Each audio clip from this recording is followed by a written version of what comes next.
Praise the Lord. ఆదివారము September 22, 2024.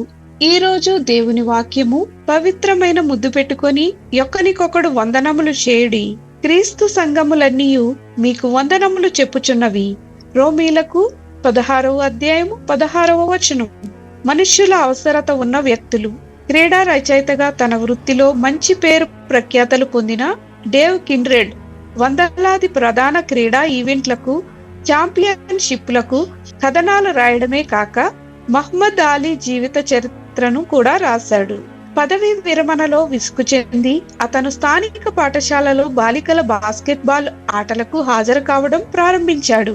వెంటనే అతను ప్రతి గేమ్ గురించి కథనాలు రాయడం, వాటిని ఆన్లైన్లో పోస్ట్ చేయడం ప్రారంభించాడు. డేవ్ తల్లి, మనువడు మరణించినప్పుడు, అంతేగాక అతని భార్య బలహీనురాలను చేసిన గుండెపోటుతో బాధపడినప్పుడు అతను పనిచేస్తున్న బృందం అతనికి ఉద్దేశపూర్వకంగా ఉన్న సన్నిహిత బృందంగా చేయూత అందించిందని అతను గ్రహించాడు. వాళ్ళకి అతను ఎంత అవసరమో అతనికి వాళ్ళు కూడా అంతే అవసరం. ఈ బృందం నన్ను రక్షించింది, నా జీవితం చీకటిగా మారిపోయింది, వాళ్ళు నాకు వెలుగయ్యారు అంటాడు కిండ్రెడ్. ఒక ప్రఖ్యాత విలేకరి యువకుల సంఘంపై ఎలా ఆధారపడగలడు?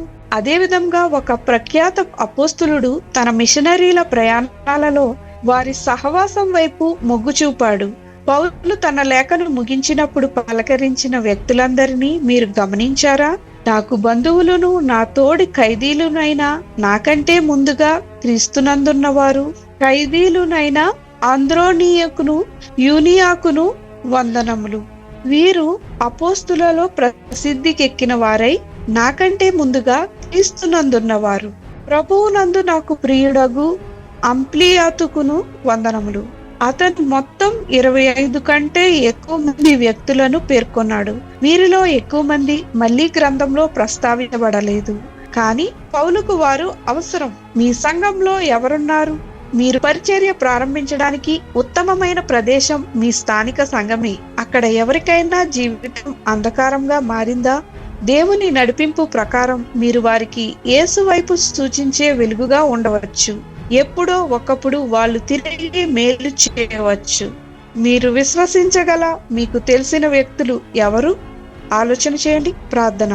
తండ్రి, నన్ను ఇతరులకు అలాంటి స్నేహితుడిగా లేదా స్నేహితురాలిగా చేయమని యేసు నామమున అడుగుచున్నాం తండ్రి. ఆమేన్.